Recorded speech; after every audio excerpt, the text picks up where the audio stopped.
Saying that the ketogenic diet isn't for everyone is bullshit. If you're overweight and you're eating too much carbs, you'll never lose weight. Your cells are doing the same thing as my cells, right? So saying that keto doesn't work because keto is hard has nothing to do with keto. It has to do with you. Don't blame keto for your problem to change. Hi there, my name is Maurice Zondijk and I'm a ketogenic nutritional health coach, life coach and leadership coach, and I help people to get where they want in life. And one of the basic things is being healthy. Of course, we want to be healthy. We've just experienced that in the whole pandemic. You want to be healthy to even have your life. So a lot of people are overweight. And if you're overweight and watching this and you're thinking about trying the ketogenic diet, but you've been scrolling the interwebs and you've seen all the messages about, the keto flu and it's hard to keep doing it and it's expensive, let me debunk all of that for you. Because it's just not true. Keto can be for everyone. Yes, the keto flu is real, but it's not as bad as it sounds and can be prevented in most of the time. Expensive? No, not when you're doing it right. Is it hard?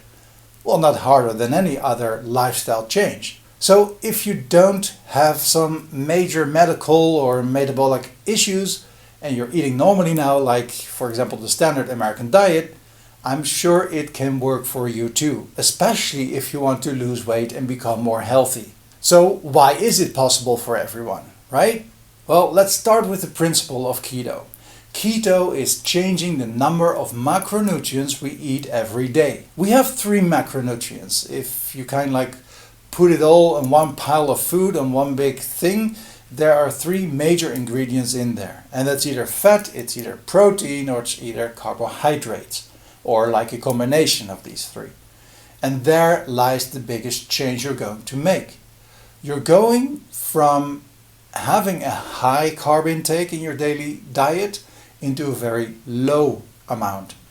And that's pretty much what the ketogenic diet is all about, right? Eating the healthy types of food and lowering the carbs. You could say that that type of diet is like, the standard human diet looked like for thousands of years. Going back 5, 6, 10,000 years ago, there wasn't Coca-Cola, there wasn't a Happy Meal, there were no processed foods just to buy in the store and put it in your oven or get it in a fast food restaurant.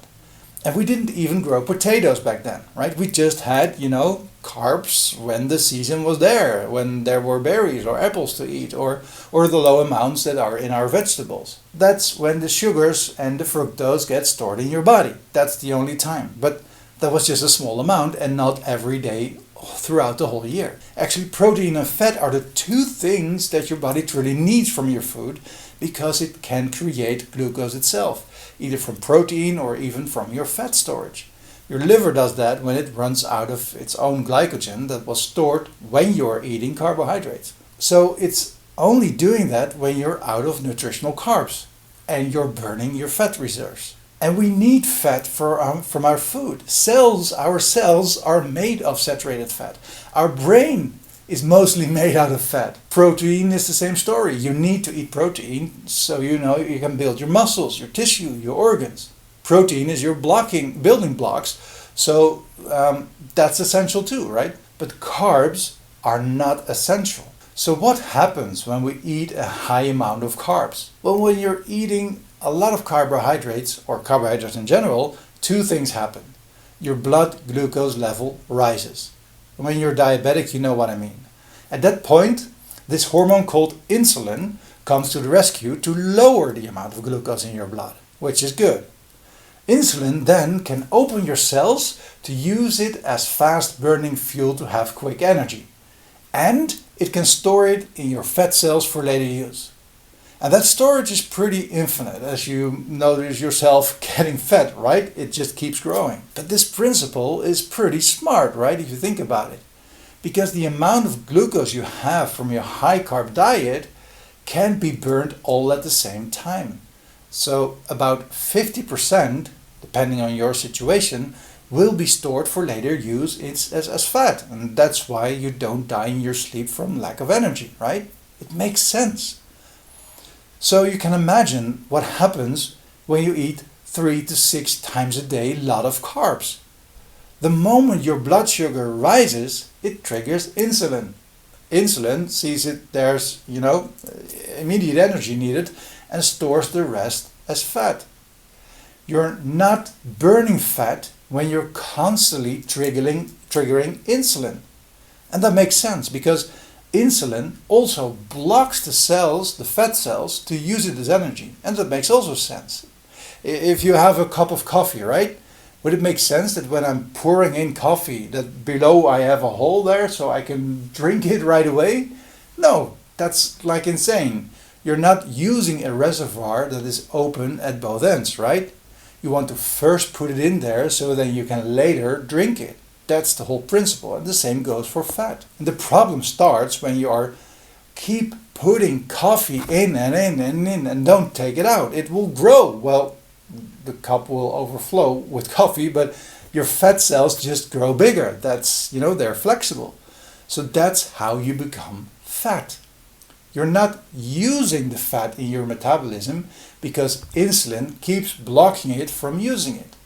Because it is a storing mode from the carbohydrates 3 to 6 times a day. So that also means that when you are fat, you don't have a eating problem, you have a hormonal problem, an insulin problem, right? But the problem gets worse because there's so much insulin all the time trying to push the energy into the cells get kind of annoyed with this insulin trying to push energy in since it's already full with energy from the last meal. It's like this waitress that keeps pouring in a cup of coffee even when it's still full. You block it and say no thank you. Well, the cells do the same thing and they become resistant to the annoying insulin, right? They just ignore it. And that's called insulin resistant, also called pre-diabetes, because it's the path to becoming diabetic, right? But there comes a point when the cell do not need energy again, but don't let it in anymore because of the insulin resistance. So you need even more insulin to get it into the cells. And the moment your pancreas, that makes the insulin, can't keep up with the demand of your insulin, you're becoming diabetic. So we wonder why we don't lose weight when we restrict our calories, but keep pushing insulin through the roof, right? You'll get hungry. We only lose fat when you stop storing fat and lowering the insulin so you can start burning the fat. It's not move more, eat less. It's move more, eat different. And that is what the ketogenic diet does. When you don't eat 6 times a day and you lower the amount of carbs, your insulin doesn't rise as much. So you can use the fat cells to be asked for energy.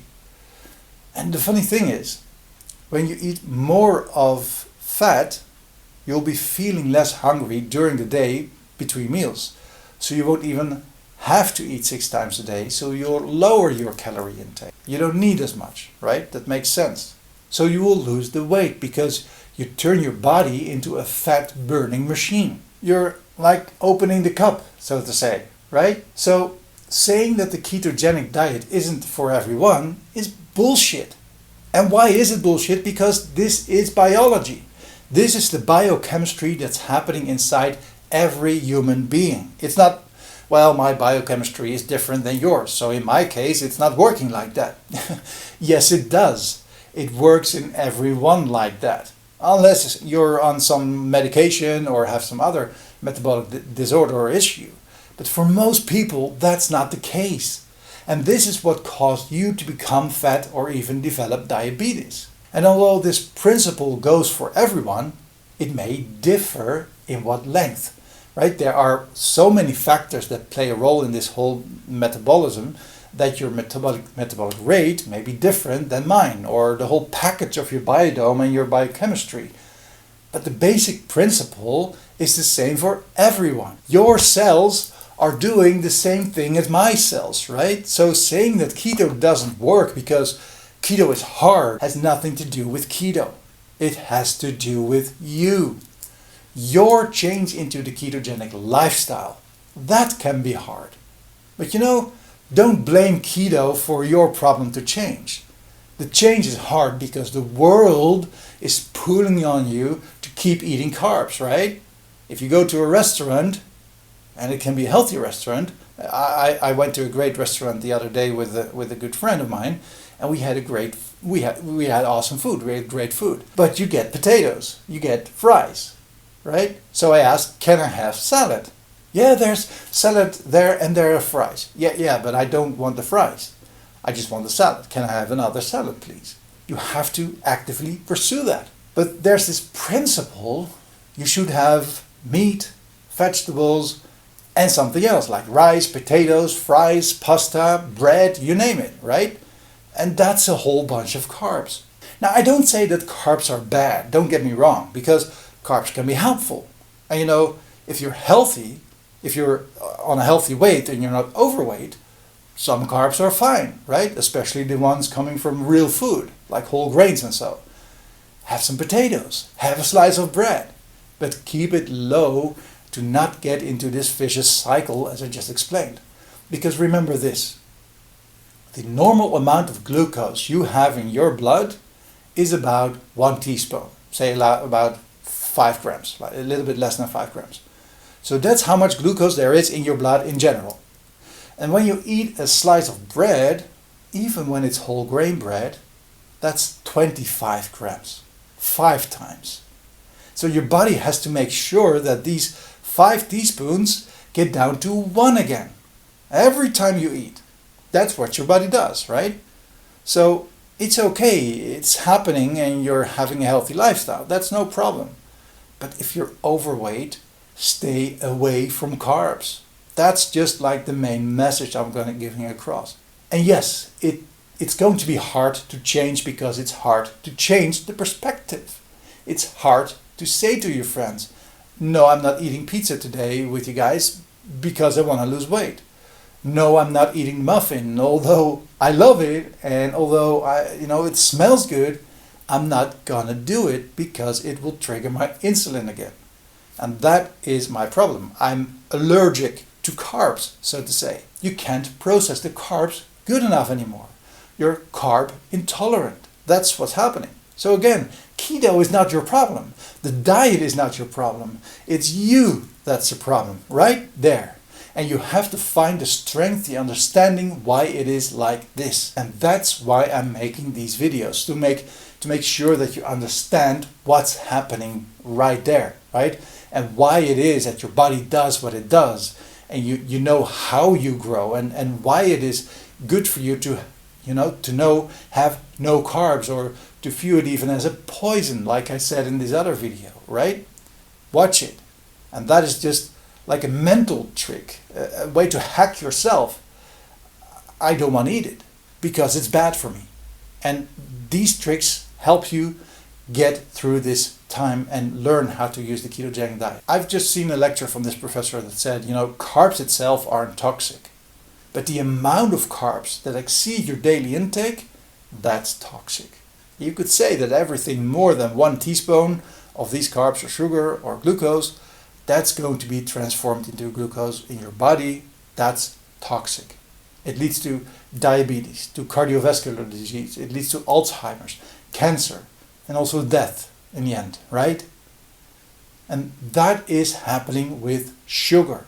Sugar, or carbohydrates as a general term, is not good for you. If you're overweight, you are carbs intolerant, right? And that's how it is. You are carb intolerant. And it's actually a medical term, which in essence is something else, but it comes down to the same principle. Your body, when overweight, can't process the carbs in the right way anymore because of the insulin resistance. So if you're overweight and you're eating too much carbs, you'll never lose weight. So there's just one way to do it. Keep moving. That's important. Like I said, keep moving, doing your exercises. But mainly focus on not eating so many damn carbs anymore. You want to open this, right? So whatever's been stored and drew out there, and you can use your energy in the right way. So if you're thinking about getting into the ketogenic diet, or a low carb, high fat diet. There is no danger in it. That's debunked all over the place, right? High fat, the right types of fat, is not gonna give you heart attacks. Research it from real doctors, right? I'm not a doctor, I'm just a nutritional coach. But look it up, like Dr. Eric Berg or Dr. Jason Fung. It's out there. So keto is not bad for you. It's good for you. It's the principle we talked about. It's what we've been doing for 10,000 years already. In the old days. In only the last couple of 100 years, things got to change. And the last decades even more.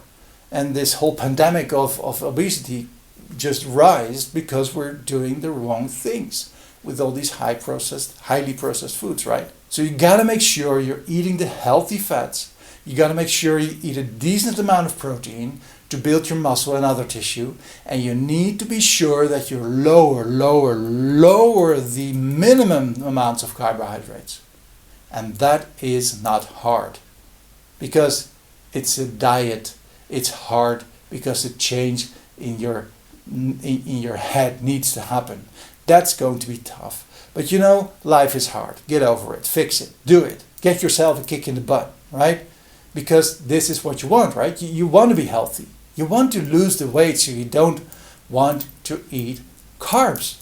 That's the main message. And the keto diet has so much great tasting food, right? So the diet itself isn't hard at all. You can eat pretty much all meat, fish, vegetables, nuts, seeds, herbs, all the good things. You just have to make sure you're not using highly processed or, it's coming from an unhealthy resource. Educate yourself. And if you need my help, I'm here for you. Click on the link below to get in touch so I can help you one-on-one with this. It's what I do. Reverse your insulin resistance, even your diabetes. It can be done. It's not yet too late. Thank you for watching. I'll see you next time. Don't forget to hit the like and the subscribe button right there. And if you got anything to say, leave it down in the comments. And if I like it, I'll respond. And I'll see you next time. Bye-bye.